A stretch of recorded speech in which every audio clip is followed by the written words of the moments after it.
ইসলাম গ্রহণ করলেন। ভাই জানা থাকলে বলবেন, কথা বোঝা গেলে উত্তর দিবেন। রাসূলের নিকট ৮০ বছরের কাট্টা কাফের ইসলাম গ্রহণ করলেন। ইসলাম গ্রহণ করার পর যুদ্ধের ডাক আইছে, সাথে সাথে তারা দেরি করে নাই, যুদ্ধের ডাকে সাড়া দিয়েছে। নামাজে রক্ত হয়ে গেছে, তারা আর দেরি করে নাই, সালাতে দাঁড়ায় গেছে। আপনার কাছে জিজ্ঞাসা, এইমাত্র আমি ইসলাম গ্রহণ করলাম, কাফের অবস্থা, ৮০ বছরের একজন কাট্টা কাফের রাসূলের কাছে ইসলাম গ্রহণ করলেন। করার পর কিছুক্ষণ পরেই আযান শুরু হয়ে গেছে, নামাজের টাইম হয়ে গেছে।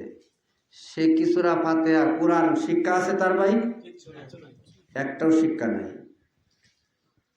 এরপরেও আল্লাহ রাসূল সহজভাবে তারে শিক্ষা দিলেন, সুবহানাল্লাহ, আলহামদুলিল্লাহ, লা ইলাহা ইল্লাল্লাহ, আল্লাহু আকবার। এই কয়েকটা কথা একবার দুইবার কয়ে দিলে সহজ না? আপনাদের বলছি সহজ কথাটি আপনাদের জানায় দিচ্ছি।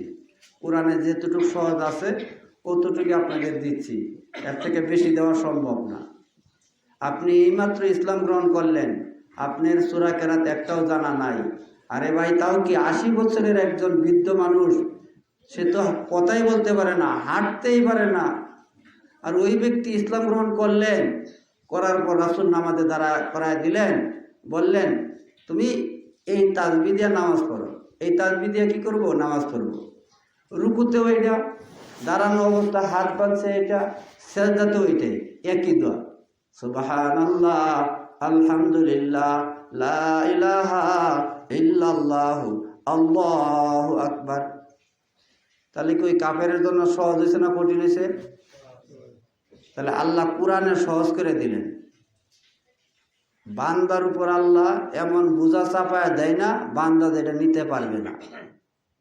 সূরা বাকারা ১ আয়াত ইরশাদ করছেন, লা ইউকাল্লাফু নাফসান ইল্লা উসআহা।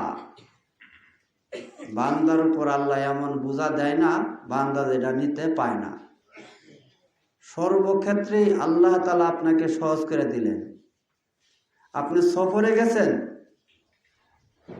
সফরে আপনার জন্য আরো সহজ করে দিলেন।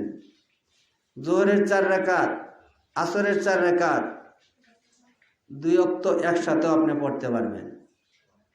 মাগরিব এশা ২ ওয়াক্ত একসাথে আপনি পড়তে পারবেন।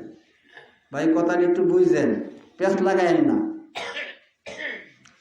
দেখা গেল আপনি সফরে যাওয়া শুরু করলেন,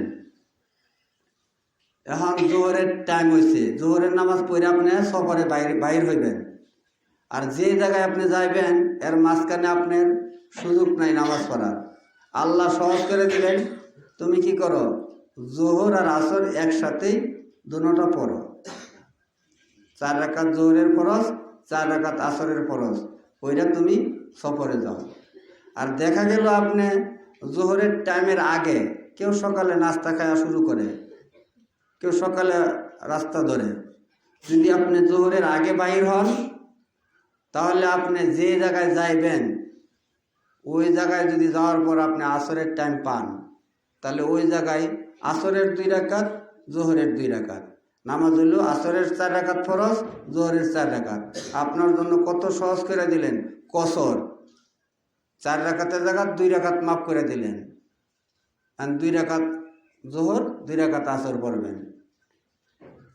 দেখা গেল কোনো মানুষ অসুস্থতা, বারবার তার বায়ু আসে, বারবার তার প্রস্রাবের ফোঁটা পড়তে থাকে, এরকম রোগীও তো থাকতে পারে। আমার দাদারে দেখতাম সবসময় প্রস্রাব পড়ত, উনি মোটা করিয়া পুরান লঙ্গি দিয়া নিচে দিয়া, ওটারে লেংটি করিয়া কয়, লেংটি মারত। পুরান লঙ্গি মোটা করিয়া প্রস্রাবের রাস্তার নিচ দিয়া ঢুকাইয়া থয়ে দিত, মানে ওই প্রস্রাব ফোঁটা ফোঁটা ওটার মধ্যে পড়তো, সে ওই অবস্থায় নামাজ পড়তো। এটা মাসআলা, এটাই জায়েজ, এটাই ফতোয়া। আপনার প্রস্তাব পড়তেছে, এখন তো আরো সহজ।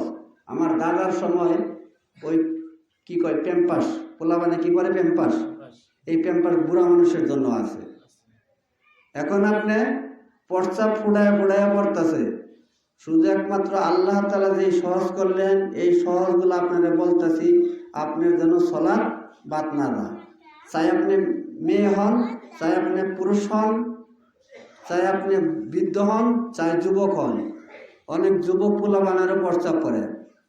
আমার এক ভাতিজা কলেজে পড়ে, ছোটোর থেকে ওর প্রস্তাব এ পর্যন্ত পড়তাই আছে, পেন বিজ্জাদা প্যাম্পাস করে।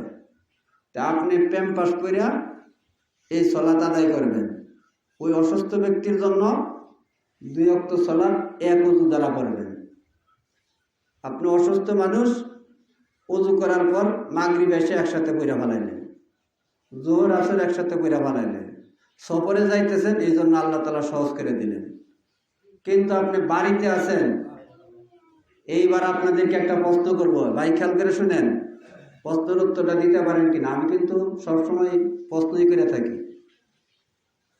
তাহলে এই কতক্ষণ যাই কথা বললাম একদম সহজ।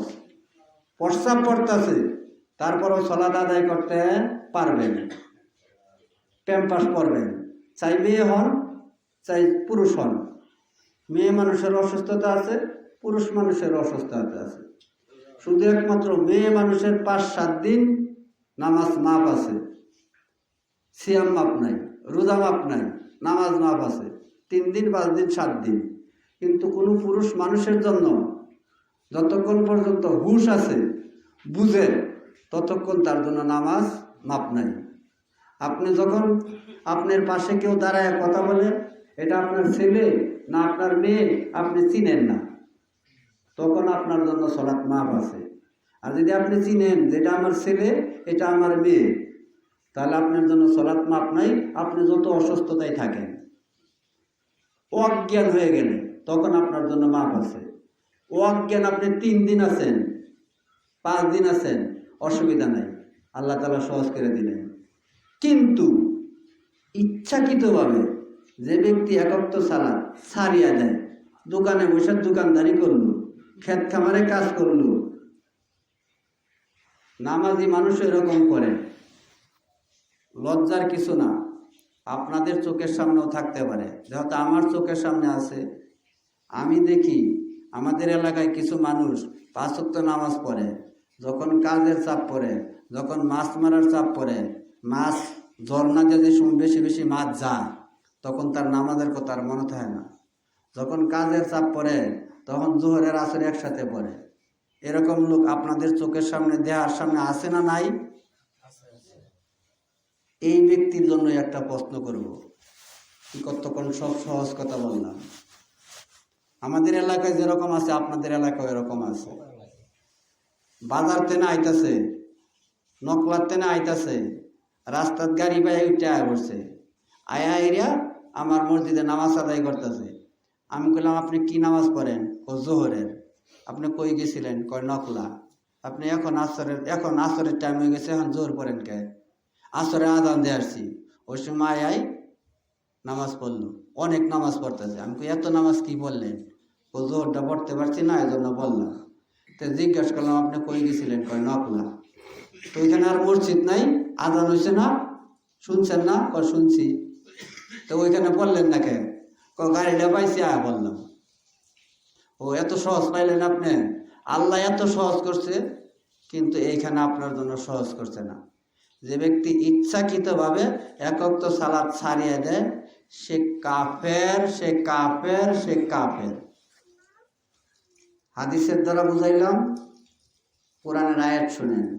সূরা নিসা আয়াত নাম্বার 56। ভাই কত নাম্বার আয়াত কইছি? 56।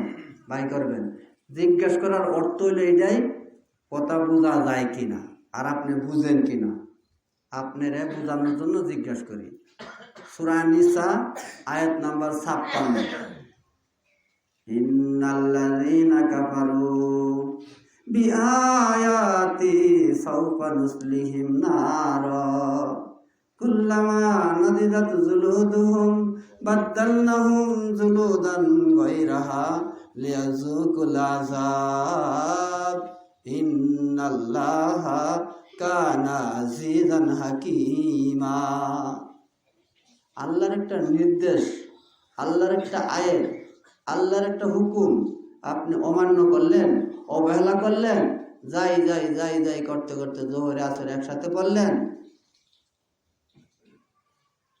আসলে লোকটা 5 ওয়াক্ত নামাজ পড়ে, আমি দেখি 5 ওয়াক্ত নামাজ পড়ে, কিন্তু কাজের চাপ আর নদীতে মাছ মারবার গেছে।